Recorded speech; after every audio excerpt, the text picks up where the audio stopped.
We are recording. We will reconvene the meeting and start with the Pledge of Allegiance. And if I can have my students there? Colleen has the flag. Would our students please lead us in the pledge? Are they there? Yeah, we're here, Mrs. Carmody. Okay, thank you. I pledge allegiance To the flag of the United States of America, and to the republic for which it stands, one nation, Under God, indivisible, with liberty, justice. justice for all. Thank you.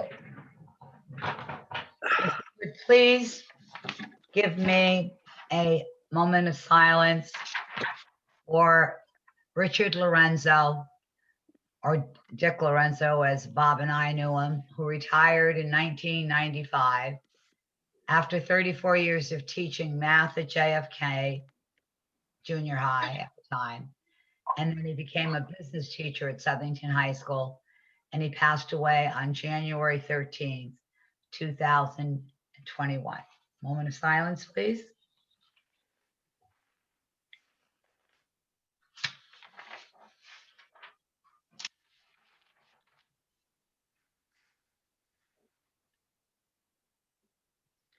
Thank you. May I have a motion to approve the minutes of our January 14th meeting? So moved. Second. Second? I did have a second, Colleen? Yes. Okay. Yes. All those in favor? Aye. Aye. Thank you. Communications from the public. Colleen, are you in charge of that? I have not. I will double check. Hold on. I will look now. I have not gotten any emails. You have not gotten any No, email. I have not. Okay. Continuing, communication from Board of Education members. Joe? Thank you, Mrs. Carmody. I just want to express, again, like my respect and just the ability to serve on this board with the administration in putting together a budget that I think reflects the values of our town and what we're trying to achieve with the Southington school system. So, again, kudos to them for all the hard work that goes and the next months that are involved as it jumps through the different boards. And then again, just what's going on with the schools and everything else and how we're handling the continued COVID issues and staffing and all that kind of stuff. Again, having actually living in it with my kids going to school and everything else, really bang up job. We're doing the best that we can with a big bowl of lemons. So, thank you to all the administrators and the teachers. Thank you. Any other board members? Mrs. Carmody? Oh, It'll be yes, me. Missy, I'm sorry. Go ahead, Miss. That's okay. I just want to just say thank you publicly to our Steps Youth Council who prepared and presented to the town council this past Monday evening. I don't know if anyone was able to tune in. They'll be presenting to the board, I do believe, in March or soon, in February, I think. But they have really just done a great job in spite of COVID, building relationships with one another and keeping in line with the goals of Steps and the emotional integrity and building support for students going forward through this pandemic. They've really done a great job. And I thank you to Megan Albanese who stepped in and after Kelly Lepard left, and it was really great for them to present to town council. And I'm sure the board's gonna really enjoy what they're gonna share this coming February. Please let them know how thankful we are for that, Missy, okay? That's Yeah. wonderful. Any other board members? No? Okay, moving on. I have communications from our administration. Thank you, Mrs. Carmody. We have 4 items. I'm going to defer the first item because I believe our students are going to speak to that. So we'll Okay. let that go. And so for the next 3 items, we are going to go to Mr. Medansky. Thank you, Mr. Cannellan. The first item is Alpha Delta Kappa Organization, and I just want to send a public thank you to them. It's an organization that consists of former educators still supporting the mission of education, and they sent to Southington Community Services a donation on behalf of the Southington teachers, thanking them for their support, for their work during the pandemic right now. I believe there was a packet scanned into your packets that just talks about the letter of Joyce McAloon, the person who notified Mr. Cannellan and I of the donation on behalf of the Southington teachers. And there was some accompanying materials that talks about who our former teachers are. Probably a lot of familiar names for all of you that contributed to that as well. So just a very thoughtful and kindness goes a long way, right? So it's just a nice, kind gesture, and it supports the community.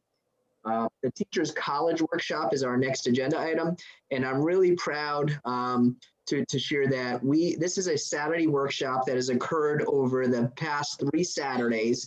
It was voluntary for staff to attend, and the theme of it, with February coming up, is the workshops were titled Black History is American History, and it talks about how to integrate that type of history into everyday lessons and assignments. You know, sometimes having it to be a contrived experience, students certainly can feel that. They want it to be something that's more integrated into the curriculum on a regular basis. So it was workshops to help teachers understand what types of authors, texts, writing, help to diversify the classroom experiences for students.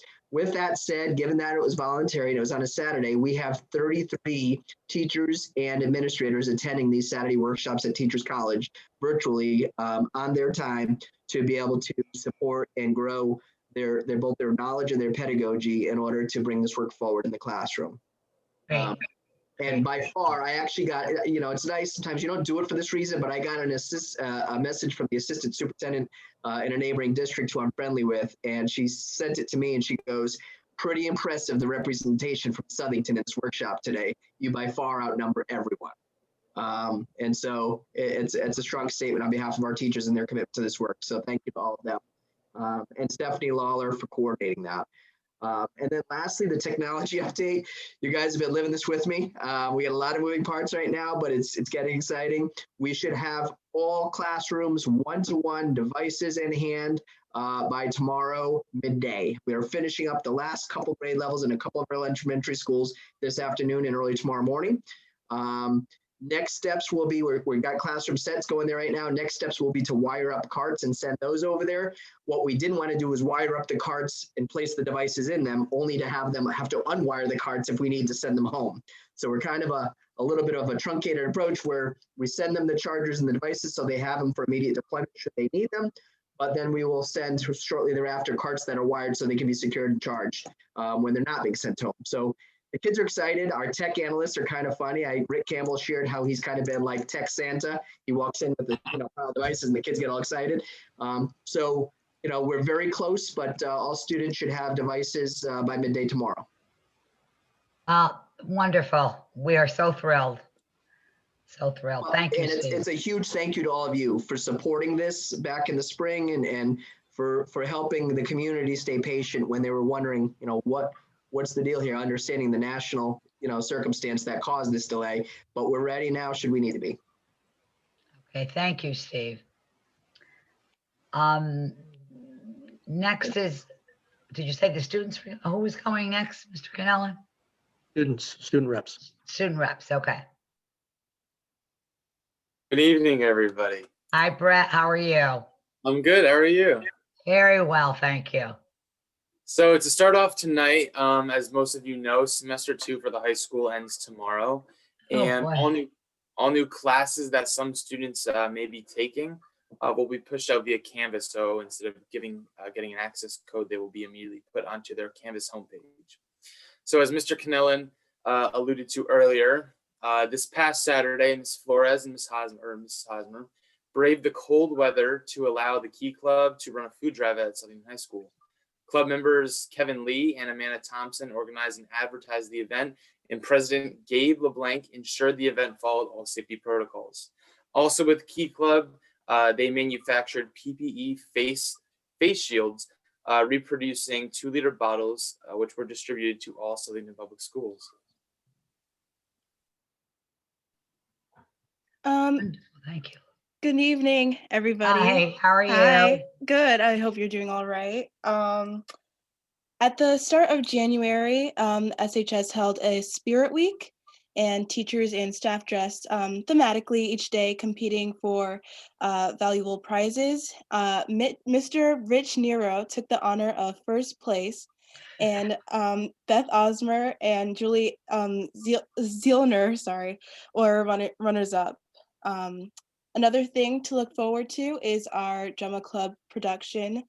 Plans for spring performance outside at the Slopers Amphitheater. There will be how neat more is info that? to come. Yeah. Nice. That's great. Good evening. I hope everyone's doing well. So there was a Connecticut Scholastic Arts Award competition, and it's a premier competition where SHS students competed against other high school students across the state of Connecticut. In this competition, we had 3 winners from our high school: Catherine Adamczyk, Sarah Hoffman, and Mackenzie Monahan. Sorry if I pronounced any names wrong. To continue in the spirit of giving back to the community and caring for each other, student Emily Brackett created homemade masks and distributed them to her teachers. Mr. Pepe has also received a set, and he's going to be modeling the fashionable mask during traffic duty. Very good. Mr. Brown, you have a question? It's not a question, it's just a thought I had. I love hearing from the students. I'm thinking, though, I'm looking at Mr. Torino here, Mr. Palmieri. Maybe we should think in the future about having a representative from the middle school and even an elementary person, because I think for us to hear directly from students, there's just nothing like that. Just a thought.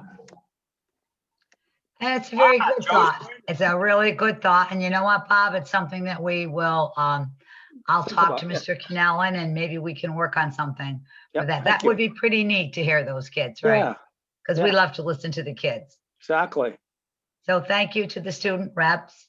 I hope your second part of the year goes well. I'm sure you are doing well and will continue. And college is right around the corner, and let's hope that we get some normalcy back into our lives. So good luck to all of you. Yes, Joe? Thank you, Mrs. Carmody. I just want to say to Mr. Sheldrick that it was fun having a chance to fill out your online for your capstone survey there. As you know, lawn mowing is near and dear to my heart, and you know, whatever it takes to reduce the carbon footprint. So it's good stuff. Cool. Thank you. I appreciate all the responses. If anybody else here filled that out, thank you so much. We're working hard on it, and hopefully it comes together by the end of the year. Yeah. Okay, thank you, guys, and good luck. All right, moving right along, Mr. Oshana, the Finance Committee report. Yes, thank you. The Finance Committee met on January 25th via Zoom, and the minutes were placed out on the portal. I'm sure everyone had a chance to take a look at them along with the supporting documentation. Most of our meeting was informational as in nature, because a lot of it's going to come in front of the board tonight. Mrs. Dinello mentioned that at one of our last meeting, that a lot of the information was going to come in terms of updates for the Finance Committee and then to the full board. So first item we talked about, though, was we worked on the community peer student tuition for current remote learners. And I think you had a chance to see that in the agenda and in the information that was attached. So with that, I'd like to make a motion to approve the recommendation for the 20% reduction in tuition for the current remote learners. Second. Any discussion? All those in favor? Aye. Aye. Any object? Motion carries. Thank you, Zaya. Okay, thank you. The second item we talked about, Mrs. Dinello gave the Finance Committee an update on where we stand with the non-lapsing account. So I'd like to ask her to cover these specifics with the board tonight. Sure. Thank you, Mr. Oshana. Yes, as we mentioned at the last board meeting, we had planned during this Finance Committee meeting to really accomplish 2 things. One was to discuss where we were with the non-lapsing funds, and the second was an update on the expenditures in the current operating budget. And many of you will recall this fall, we had a number of updates at earlier board meetings on where we were with COVID-related reopening expenses. And we knew that with the reopening expenses, we had funding coming from the Coronavirus Relief Fund grant, which was approximately $856,000. And we also had $1.9 million in our educational non-lapsing account, which was part of that 2% of the previous year's operating budget. That's in a separate line item being held that we knew we could tap into to help cover our expenses.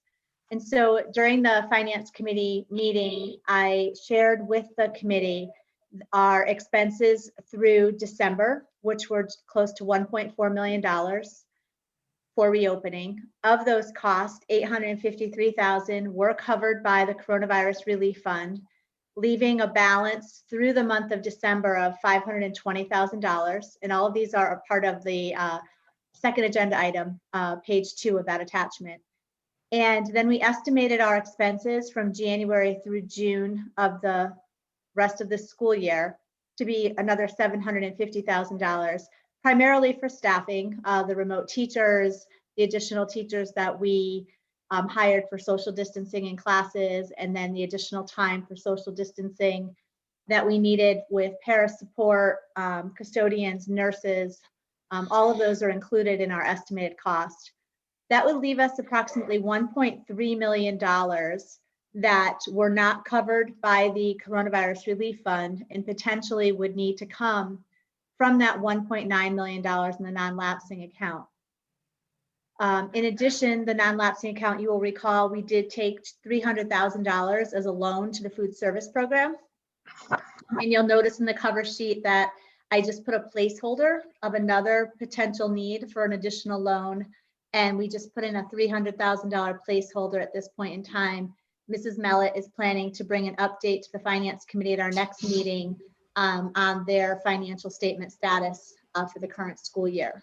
But I think all of us are anticipating a large loss this year, knowing that we are unable to sell meals and we're only getting the federal reimbursement because all meals are free through June of 2021.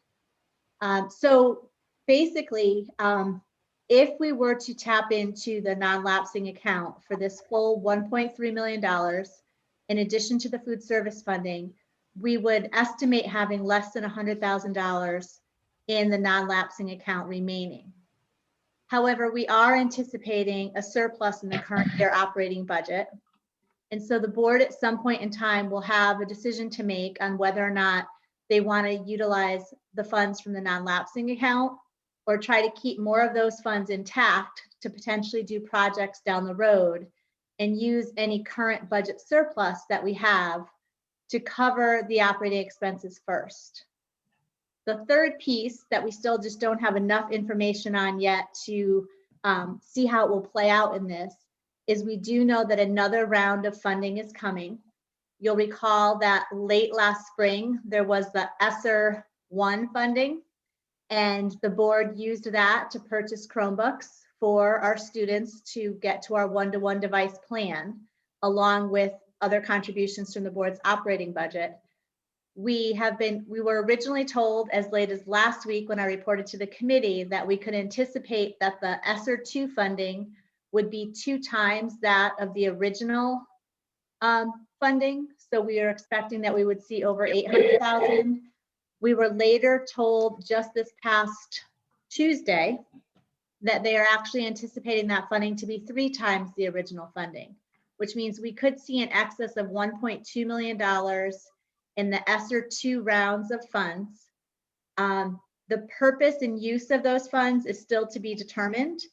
The one thing we do know is that the funding can be used in September of 2023, but we don't know if it's retro back. So we're not sure if any of those funds can be used for expenses that were incurred since last September, for example, and used towards these grant funds. So there's still a lot to be determined. I don't even want to get into the topics of what they're saying could be covered under the ESSER 2 grant because we haven't seen anything in writing. We haven't seen the actual dollar amount and we haven't seen any specifics on the categories. So it's a little premature to start having those conversations. But I am hopeful that some of the items that you see on this COVID-related expense list may in fact be able to be covered by these ESSER round 2 funding, which would then provide us an opportunity to keep funding in the non-lapsing account and actually do some great work with projects and capital projects. So the state, Sherry, has to determine if they are COVID-related expenses for us to use that. Is that correct? Is it Well, state- the funds is coming from the Federal. federal government. Now the money is sitting at the state, it's going to be sitting at the state level. I'm told it's tied up right now with OPM as they're determining how to push out the Office of Policy and Management to determine how the allocation is going to come to the districts and what the specific criteria, like, and provide the rollout of all that information. And of course, anytime you announce funding, you also have to figure out how people will apply for it, even if it's a specific allocation. There'll be a grant application, I'm sure, that will go with that. So they usually try to roll all that information out at the same time. So as soon as we have more information, I will send that to you. But at this point in time, that's the updated on the COVID-related expenses. I'm not sure if anyone has any questions about that. Just a comment. I think that's great. I mean, to be able to have the ESSER funding coming in and be able to then utilize that non-lapsing to do the things that the fund was actually set up to do would be fantastic, because there's been a lot of things that have lagged for a long time. This gives us a chance to actually do some of the work that needs to Let's get hope so. Yes. Right. Yeah. And I know Mr. Brown specifically asked at one of our workshops on the major projects and equipment.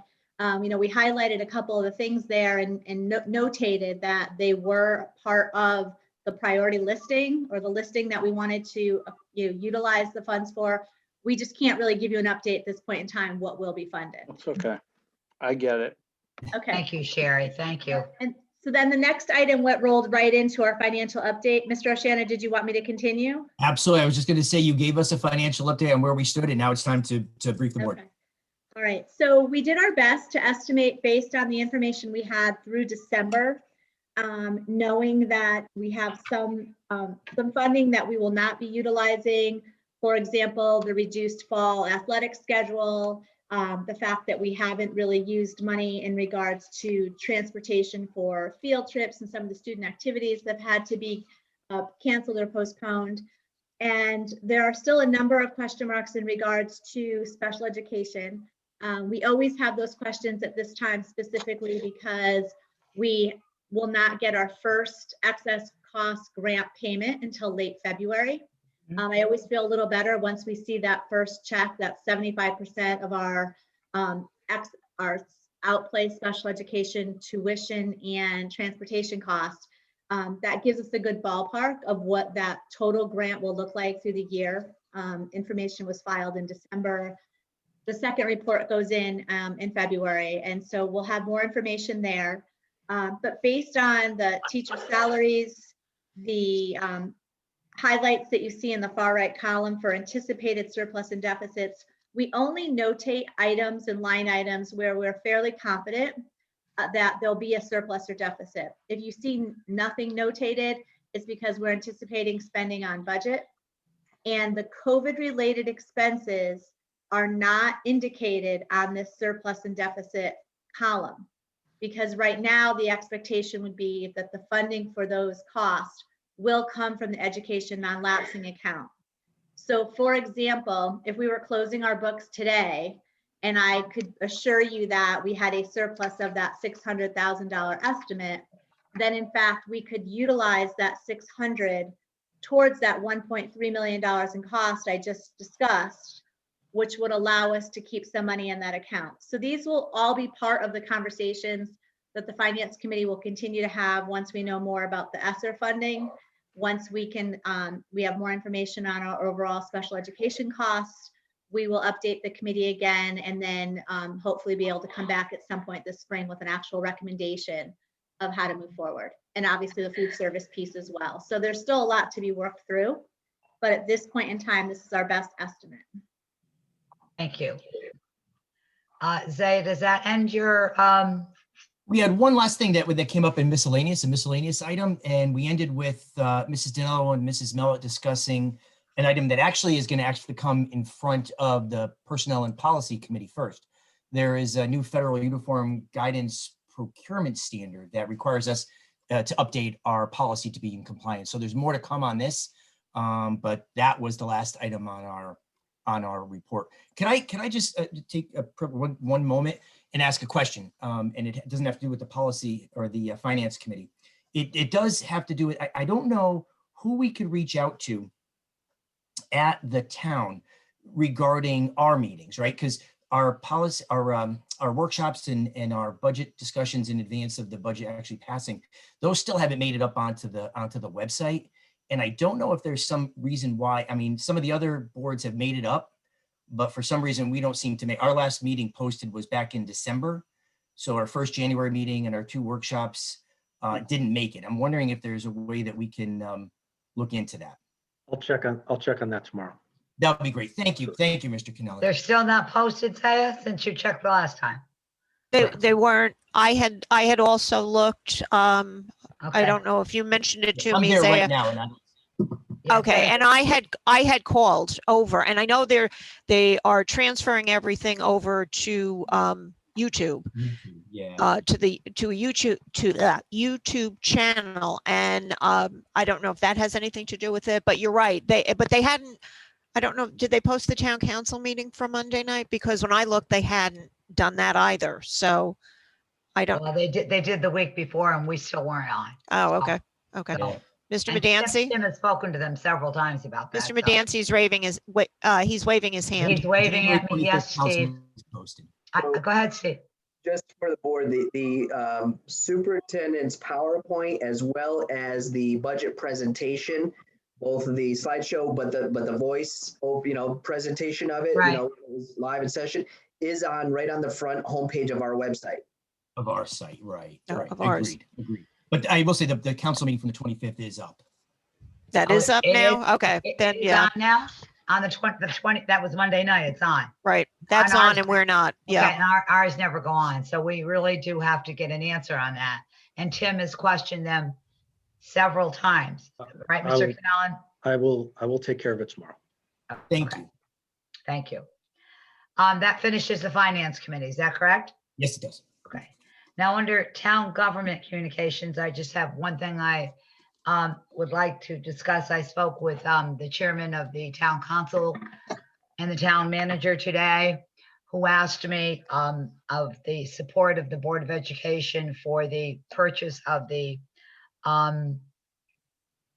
Country Club Estate property, and if the Board of Education would be supporting that proposal for open space. And I spoke to Vicky and to both Mark and told them that indeed all of us were in favor of that because we know the impact that will have on our school system. I will be speaking at a public hearing that the town council is having in February. I can't remember the exact date, but I will get you that information when it is sent to me. So we really have to do an excellent job of letting the public know how very important it is. The referendum is, I believe, May 4th or 6th, that we get the information out to the community. And I know Mr. Canellan already has plans for that. And all of the help that we can give him will be appreciated. But I did assure both the town council chairperson and our town manager that we as a board certainly did support this proposal. Questions? Bob? I think Zaya was first. Oh, I'm sorry, Anyway. I didn't see you, Zayo, I apologize. Well, I just wanted to say, this is it's a tough thing, right? It's a big It is tough, expenditure yes. that goes with the bonding or a Right. referendum, excuse me. But on the flip side of that, if you do the math, and sometimes math is important, if you do the math and you get the details, the return on the investment comes out to, I think I did the math, it was like a 1.65 year return on investment.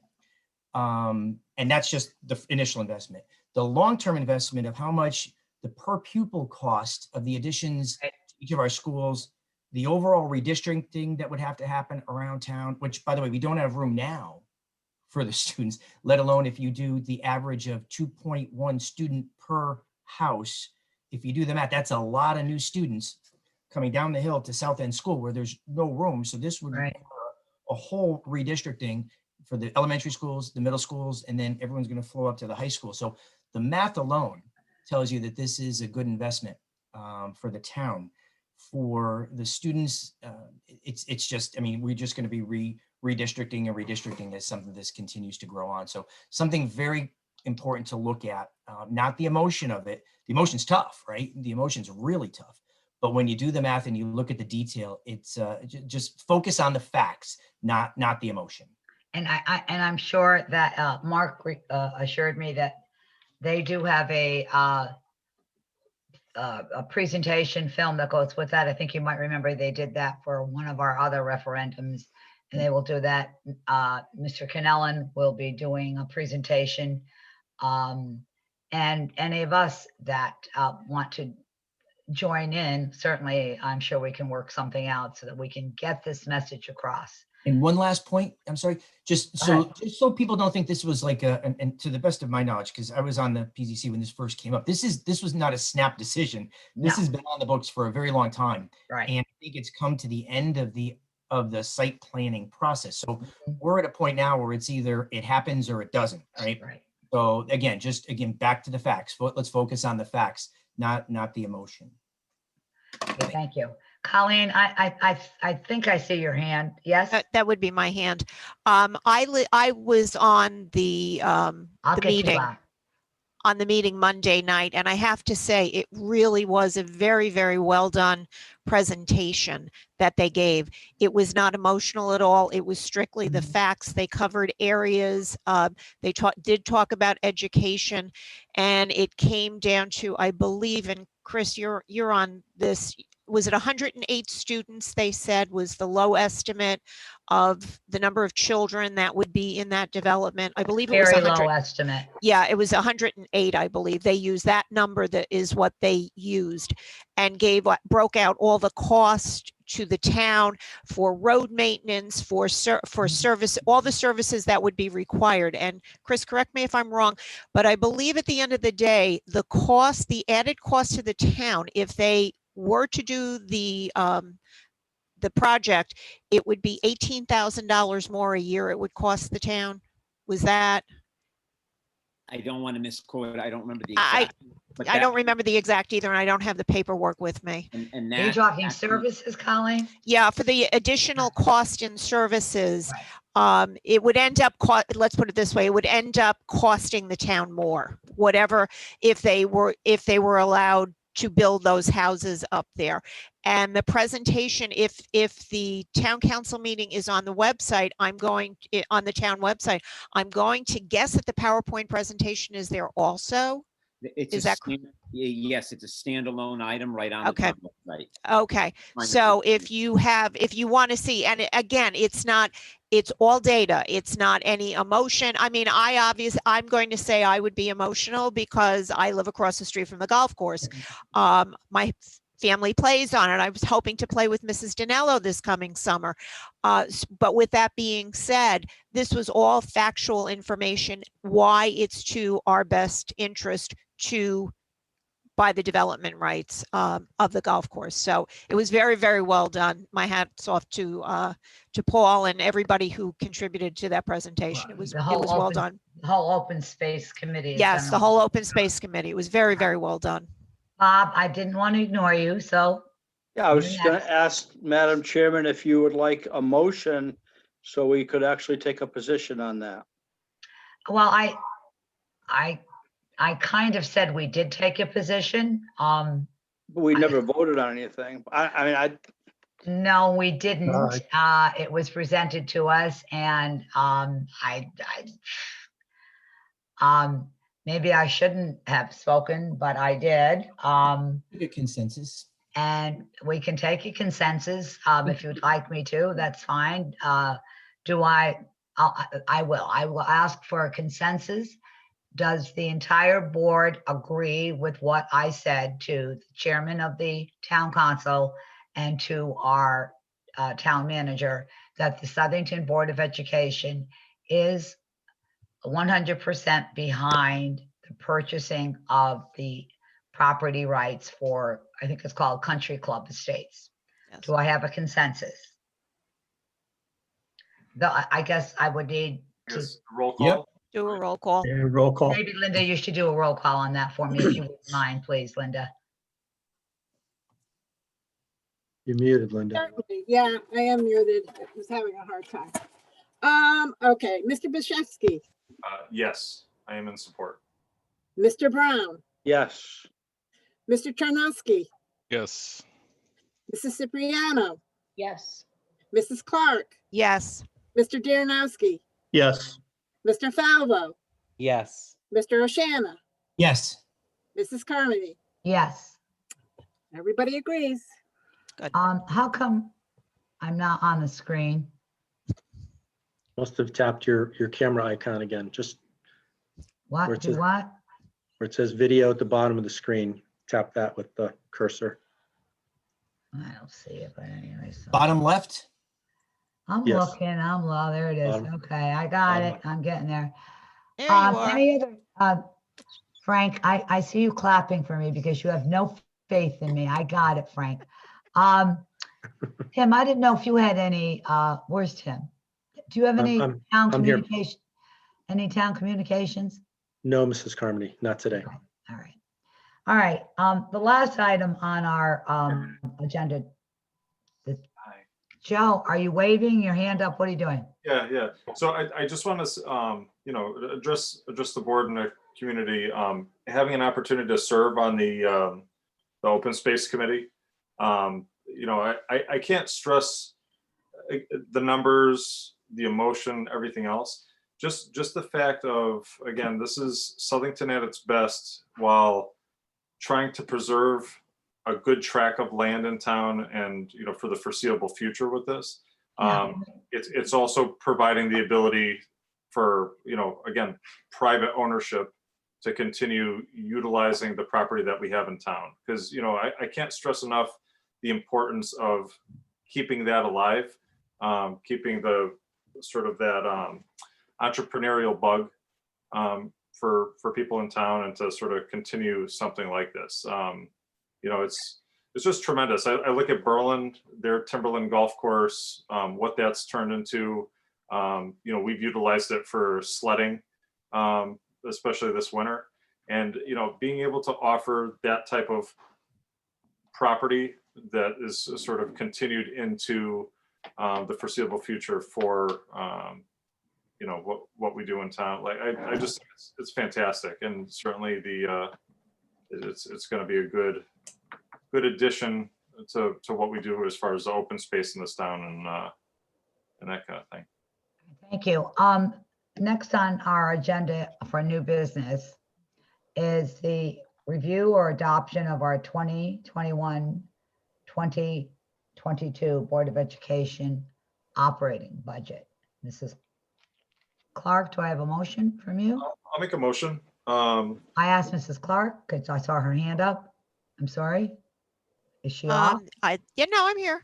Oh, sorry, Move- Clark, I didn't see it. Sorry, I did. I saw her hand. I'm sorry. that was my hand. I'm very fast, Mr. Pajewski. Move that the Board of Education adopt the 2021-2022 operating budget at $103,613,171 for an increase of 3.30%. Second. Who seconded that? Yeah. Zaya. Zaya. Do I have any questions or discussion? All right, Mrs. Blanchard, are you unmuted? Linda, I can am you hear now. me? I am now. Okay. Linda, I'm going to ask for a roll call on this, please, if you Definitely. don't mind. Mr. Bishevsky, Yes. Mr. Brown, Yes. Mr. Charles, I'm sorry, Charles-Anowski, Yes. Mrs. Cipriano, Yes. Mrs. Clark, Yes. Mr. Darrenowski, Yes. Mr. Falvo, Yes. Mr. Oshana, Yes. Mrs. Carmody. Yes. Yep. Well, wonderful. So that's a unanimous vote on our budget. I am very, very happy for all of you. The job that was done by our administration, our staff, and it's really wonderful to see that we can unanimously approve what is a very fair, equitable budget, doing what needs to be done to keep our schools as great as they are. So thank you very, very much for your time. Any other comments from board members this evening before we adjourn? Mr. Brown? Yeah, I just want to reiterate what you said, but if you look at the budget with the increase, the increase involves things we need. It's got nurses in there, school psychologists, and with the COVID, I mean, those are all more than essential things we need. So this is not some kind of wild spending. It's absolutely essential that the new positions be created and we continue what we're doing. So. You're right, Bob. I agree with you. Mrs. Clark, that is your hand that's up. That would be my hand again. It's there again. I just want to say thank you to our administrators for putting together a very fair and equitable budget, one that I'm proud to represent. And I would also like to thank Mrs. Dinello for all the work that she does and make it look so easy. Thank you. She does. I appreciate that. It's a team effort. Trust me. There's a lot of people involved in this process, but thank you. And you know what? I want to also thank all of the board members for unanimously approving this budget, asking the questions that you did, getting the answers, and understanding what the budget represents. So we've done a great job, and I'm very, very proud that it was a unanimous vote. So I thank you all. Isaiah, I'm sorry. Well, the reason I asked that question before about getting these things up on the website so people could see the meetings, see the workshops, is just for what you said. This and what Mr. Brown and Mrs. Clark said. There's no fluff in this budget. There's nothing new. I mean, the addition of psychologists and people to care for our students. That's one thing. That's not fluff. That is an essential to make sure that we can get through not only what we're going through now, but the additional stresses and strains on what people are going through these days, the stresses of all the stuff that's going on. But I encourage people to go out there and look at the budget, read the information, look at where any increases are. There's nothing really new in this budget. So I implore the other people that are going to be looking at this and potentially voting on this as it goes through the process, keep an open mind, just understand what is in this. And if you start looking at cuts, look at where the cuts have to come. This is a no frills, bare bones budget. So and I just want people to see that. So hopefully these things can get out there and people can actually see the questions and the discussions. So I wish you all good health. We all will be back together. I don't know when the next meeting is. And I thank you for your time, my board members, my students, my administrators, and our superintendent and assistant superintendent, Sherry, Jen, for all that has been done. Mr. Darrenowski, I believe you have a job to do. Yeah, move to adjourn. Second. All those in favor? Aye. Aye. Good night, everyone. Stay well. Good night, all. Thank you all. Good night. Bye-bye. Right.